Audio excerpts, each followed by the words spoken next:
Das Archiv des BR-Fernsehens. Hier lagern Filme aus über 6 Jahrzehnten. Teilweise noch auf alten Filmrollen. Eine der ersten BR-Sendungen war die Reihe Abendläuten. Von 1955 bis 1961 filmten Kamerateams in ganz Bayern. 1956 auch im schwäbischen Reinhardshofen, südwestlich von Augsburg. Keiner hat die Aufnahmen seitdem mehr gesehen. Digitalisiert nehmen wir den Film nach 70 Jahren wieder mit nach Reinhardshofen. Wie hat sich der Ort verändert? Was ist aus den Menschen von damals geworden? Damals fuhr ein Tierarzt mit seinem VW Käfer durch das Werdachtal. Wo genau ist er hingefahren und warum? Unsere Suche beginnen wir unterhalb der Kirche beim Wirtshaus zum Grünen Baum. Hallo, grüß Gott. Grüß Gott. Sind Sie Reinhardshofenerin? Ja, ja. Hier geboren? Ja. Und welcher Jahrgang, darf ich fragen? 63. 63er Jahrgang. Schauen Sie. Meine Geschwister sind gerade am Abfahren. Die sind heute auf den Geburtstag eingeladen. Die sind Jahrgang 42 und 44. Ja, das wäre perfekt. Wo Das sind ist die? aber, die sind schon eine halbe Stunde zu spät. Das ist jetzt ein schlechtes Timing. Nur 10 Minuten, dass Sie ganz kurz reingucken. Grüß Gott, Sie sind der Herr? Donderer. Donderer, Vorname? Eduard. Eduard. Ja. Wir haben keine Informationen, also es sind nur Filmschnitzel ohne Ton. Ja, Und da ist so ein Tierarzt. Ja. Kennst den? Den Gesicht kenne ich noch. Tierarzt Geiger. Den weiß ich von später noch von den Gesichtszügen. Echt? Ja. Tierarzt Das ist er. Geiger. Ja. Ja. Ja, ja. Und wo war der her? Großeidingen, Ja. zu der Metzgerfamilie Geiger. Also der Stall kommt man, das ist bei mir, Das ist nicht bei euch der jetzt. Stall. Ich muss meine Dampfnudel um. Also das ist der Tierarzt Geiger, das weiß ich jetzt. Das. Wollen später eine Geiger. Dampfnudel. 20 Minuten. Oh, ich liebe Dampfnudeln. Mein Leibgericht. Ja. So, und da fährt er mit dem VW Käfer los. Großeidinger Topstraße, Und jetzt? das ist ein Pfarrer Geisler. Pfarrer Gessler, den kennst du noch. Ja, den pressiert's. Das ist in Großeidinger Pfarrkirche. Ja. Und da kommt man von Augsburg, Richtung Augsburg her, da wo die Hauptstraße hinaufgeht. Und der hat ja kein Fahrticket und dann hat er immer. Das heißt, der hat wirklich immer jemand gebraucht, der ihn Ja, fährt. ja. Und der musste der dann auch immer hin zwischen Großeitingen und... Ja, und Reinhardshofen, wir sind ja Filiale. Der hat da meinen Vater beerdigt, weil er gestorben ist noch. Ist das Ihre Schwester? Das ist Schwester. Mei. Der war in Ordnung, der Mann. Ja, ja. Ja, warum? Ja, immer. Ja, immer recht weltlich schon. Weltlich. Ja. Der Stall. Da sind jetzt viele Säue. Ist das bei Das ist euch? mein Vater gewesen. Das da. Nein. Das ist mein Vater. Wirklich? Ja. Und der Schweinestall unten, weißt du? Ja. Da Und der unten links, wer Schweinestall. ist jetzt das? Der links, der schaut aus, als wenn es der Zalle war. Da hat man noch Schweine verkauft und das war ein Händler. Und da haben sie halt gehandelt, wie man das macht. Ach Der so. war von Tobingen. Ah, das gibt's ja gar nicht, dann ist das Ihr Vater. Das ist unser Vater. Monika, komm schnell rein. Monika, eine Minute. Zeigt der Vater. Das ist Ja, unser stimmt. Vater gewesen. Das ist Erik. Ist das Ihr Vater? Ja. Ja. Ja gut, ich habe ihn nicht mehr erlebt, also Ja. leider. Du warst ja ein halbes Jahr, weil der Vater gestorben ist. Sie schauen ihm echt ähnlich. Aber die Nasenform hat er eher. Ja, gell? die Nasenform, aber die Augen. Es gab ja früher nicht so viele Fotos. Ja, ja. Und die wenigen Fotos, die jetzt ich kenne, ist das jetzt für mich eine tolle Sache, meinen Vater in live mal noch Kommst zu noch mal- sehen. Und jetzt? So hat es gemacht, früher gehandelt. Früher war der Handschlag, So war hat er das. gegolten. Handschlag hat gegolten. Ja. Der ist mit 53 am Gehirnschlag gestorben. Tja, Schade, dass Sie ihn nicht mehr erlebt haben. ja, allerdings. Da war ich noch ganz... Oh, meine Dampfnudeln. Riechen. Okay, oh, jetzt müssen wir schauen. Wunderbar sind sie aufgegangen. Und die machen es noch am Holzofen? Ja. Also man braucht einfach Zeit und das Know-how.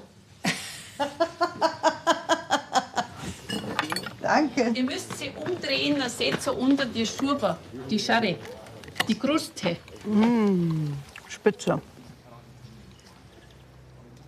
1956, in dem Jahr, in dem der BR in Reinhardshofen gefilmt hat, hat Monikas Vater das alte Wirtshaus gekauft.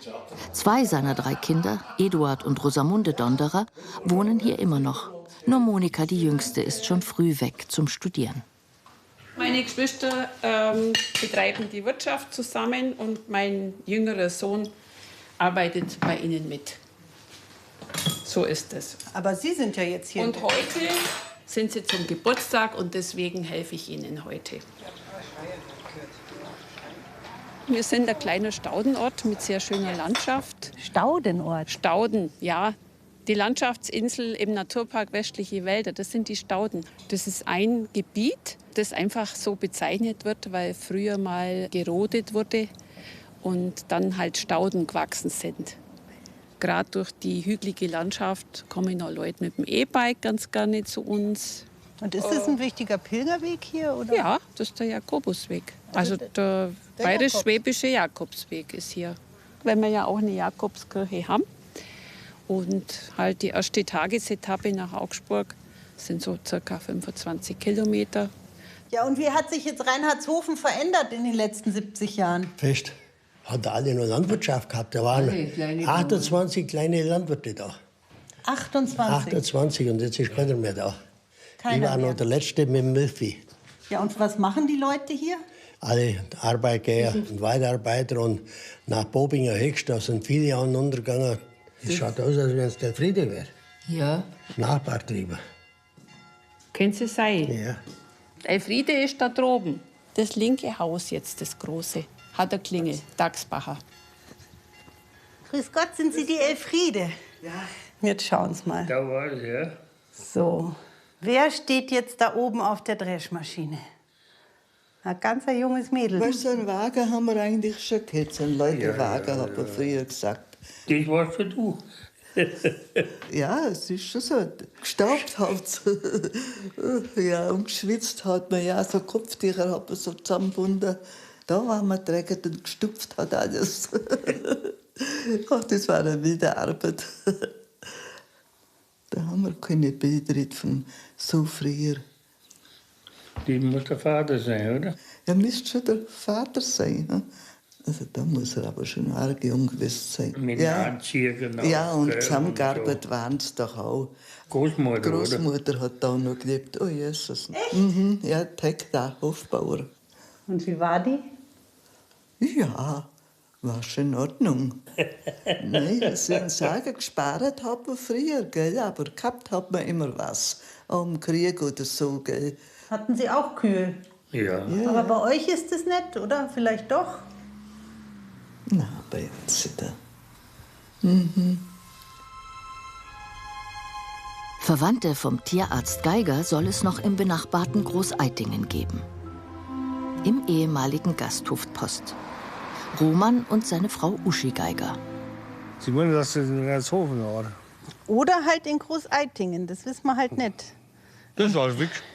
Das ist der Wick. Der Geigerwickel, also Ja, Tierarzt. der Cousin von meinem Vater. Er war ja einer von den Ersten, wo sich scheiden hat lassen. Oh, Ja, das war Herzlich. damals nur eine und Sensation. da gibt's ja eine Tochter, Gindl, aber wo die ist, keine Ahnung. Ludwig war ja damals als Tierarzt. Der war Das ist ja- begehrt. Dem sind Weiber noch und alles. Also Er war ein Weiberheld. Ja, also das ist immer, wenn man vom Tierarzt Geiger gesprochen hat, dann waren das immer Storys. Und immer Damen im Gespräch Ja. auch. Aha. Ja, schon ein fescher Typ. Der ist ja damals schon auf Mallorca geflogen. Ja, Hatte der viel Geld, oder was? ja, war glaube ich schon was. Ja, Da. also nicht arm. So, und jetzt? Jetzt, da ist unser Haus. Ah, Moment. Ja, Das da. da seid ihr. Das sind wir. Ah, und da stehen auch noch welche, aber das ist halt so kurz. Ja, durchs Gasthaus halt, gell? Das war unser Gasthaus. Ich komme von der Stadt Schwabmünden, bin seit 40 Jahren, quasi über 40 Jahre hier verheiratet und habe mit meinem Mann zusammen eben die Gaststätte und die Landwirtschaft quasi übernommen. Die treibt mir nicht mehr um, jetzt habe ich nur noch Fremdenpension. Okay, aber das Und das mache ich gerne. Und ich habe auch die Gaststätte sehr gern gemacht, aber keine Nachfolge. Ah, okay. Und jetzt fährt er hier irgendwo rein? Jetzt zum Rieger. Da war die Metzgerei Rieger. Nee. Das ist der alte Stegmann. Ja, ich wollte gerade sagen. Beim Stegmann hatte man keinen männlichen Nachfolger. War nur eine Frau. Und die Ehe ist dann verkuppelt worden von dem Tierarzt. Der kam ja überall rum. Der kam ja von der Metzgerei zu der Metzgerei, von dem Hof zu dem Hof. Ja, gewusst, wie man was zusammenbringt. Und wo man wen vermitteln kann. War ein bisschen die Partnervermittlung. Ja, sicher. Das hat es noch kein Das Hintergrund. haben wir kein Hinterbraucht und kein... Aber zum Beispiel, die sind ja da, bei irgendwem sind die Irgendeine da. Bauern sind die, ja. Das ist mein Vater. Das ist dein Papa, Das ist ja. mein Vater. Ja. Ja. Dann ist es bei uns im Stall. Dann ist es bei euch im Ja, Stall. ja. Da, jetzt im Hintergrund. Das ist mein Vater. Gähnt. Okay, hatte der da auch schon die Post, also das Wirtshaus? Ja, ja, oder? ja, ja. Also Ihr Vater war Wirt und Landwirt, Ja, ja, also ja. beides. Ja. Mhm. Wie war Ihr Vater? Als Mensch, als Vater oder generell? Streng? Na ja, dass der dann nicht mit hat, war mir eigentlich klar. Und da hat der Bauer keine Hand angelegt. Ja, der war ja Der Herrenbauer. auf bestimmte Höfe hat der Bauer ja nicht. Darum hat der auch ein Weißhemmer da. Ja, ich habe den Hof schon bewirtschaftet. Der hat nicht mehr das weiße Hemmer da gehabt. Sie mussten schon mal lochen. Ja. So, also irgendwas ist da mit dem Schwanz. Da wird sie betäubt oder was? Kriegt Na, man? da wird normalerweise stimuliert. Stimuliert, Ja. dass man die Geburt einleitet. Vielleicht ist das Kalb nicht gekommen. Das nehme ich an. Das sind Werkzeuge, dass man das Kalb trägen kann. Das war schlecht gelegen. Das war eine Kalbung. Da bin ich überzeugt. Aber man sieht das Kalb nicht. Das sind Reste von Filmen, die es nicht mehr gibt. Ja, Die Mühle, die existiert auch noch. ja. Ist die noch in Betrieb? Nein, Ja. aber, die, Aber so sie wie, schaut so schaut noch aus. genauso aus. Sieht man da noch alte Mühlrad? Leider nicht. Müssen wir reinfahren. Und das ist ja ein wunderschönes Haus. Es war ein wunderschöner Hof. Und wie Ja, ja. heißt die Mühle hier? Das ist die untere Mühle. Untere Die Mühle. untere Es und gibt eine obere Mühle, eine mittlere Mühle und eine Genau. untere Mühle. Das war Waren ja 3 Mühlen. gehört Ihnen die alte Mühle? Ja, freilich, also mir nicht mehr, jetzt hat schon Tochter. Ja, Milrad. Also gemalisch war er bis 61. November, da ist mein Vater krank geworden, dann war es aus. Und seitdem steht sie leer. Da steht sie leer, ja, die Mühle ist noch voll. Das sind 3 Weizenstiele, wo man gemahlen hat. Roggen, Weizen, Mei, und eigentlich alles noch da, oder? alles noch da. Haben ja so viele Mühlen aufgehört. Na, mein Vater ist 61 krank geworden. Der hat natürlich Lungenkrebs gehabt, gell, von der Mühle. Vom Staub. Hat eine Staublunge gehabt, ja. Die Mühle steht seit 1200. Ja, Wahnsinn. Das ist nachgewiesen. Und das kommt vom Domkapitel von Augsburg. Theresia Birzele wohnt noch hier in ihrem Geburtshaus. Mittlerweile mitten im dicht besiedelten Wohngebiet. Und gibt es jetzt hier noch Landwirte? Ja, gibt schon noch. Aber einfach die großen Landwirte noch. der alte Zehenstadel. Marianne. Marianne. Also vom ganzen Gestell her ist es. Ja, sicher. Das ist Marianne. Das war, weil die haben so ein Lanz gehabt. Ja, dann ist es Müller Das ist Marianne. Marianne, das ist meine Tante gewesen. Ja, damals sind die Frauen schon gefahren. Ja. Ja, alle. Der Zehenstadel, eines der ältesten Gebäude im Ort. Mitten im Zentrum von Großeitingen, direkt neben der Pfarrkirche St. Nikolaus, steht er immer noch. Einst diente er als Speicher für den Zehnten, den man an den geistlichen Grundherrn abzugeben hatte. Seit 1990 beherbergt er die evangelische Dietrich-Bonhoeffer-Kirche. Und wie hat sich Großeitingen verändert in den letzten 70 Jahren? Also das hat sich schwer verändert, weil wo ich hierher gekommen bin, habe ich gemeint, mir tritt ein Pferd. Da sind die Frauen noch mit den Lockerwickel und der Schürze in der Früh zum Einkaufen gegangen und dann hast du sie nicht mehr gesehen. Und ein Stammgast hat auch gesagt, eine Frau hat keine Berechtigung, nachmittags das Haus zu verlassen. Echt jetzt? Wir reden hier zwischen 1985 und 1990. Mein Schwiegervater ist für meine Schwiegermutter einkaufen gegangen, ob es Gewand war oder sonst was. Ja. Echt jetzt? Ja, ohne Schmarrn. Gewand auch? Ja. Aber umso cooler, dass Sie eine Tante haben, die mit dem Bulldog rumgefahren ist. Bauderfrauen sind alle gefahren, weil das haben sie ja müssen. Da haben sie Berechtigung gehabt. Wenn eine Frau das Wirtshaus betreten haben, in der Gaststube drin, ist ruhig geworden. Da ist alles verstummt. Was tun die im Wirtshaus? Aha. Es kamen ein Neubaugebiet dazu, es kamen modernere Frauen, die das gewagt haben, eine Frauengymnastikgruppe zu gründen. Und die haben Großeidingen also sehr sportlich nach vorne getrieben. Es sind weitere junge Familien hergekommen und heute ist Großeidingen Gott sei Dank ein Ort wie jeder andere auch. Mit Gleichstellung der Frau, sage ich jetzt eh. Das klingt doch schon mal super. Ja. Die guten alten Zeiten. Es lohnt sich, genauer hinzuschauen. Vieles hat sich verändert. Die Rolle der Frau, die Landwirtschaft, die Ortsstrukturen. Aber immer noch läuten die Glocken den Abend ein. St. Nikolaus in Großeitingen und St. Jakobus in Reinhardshofen.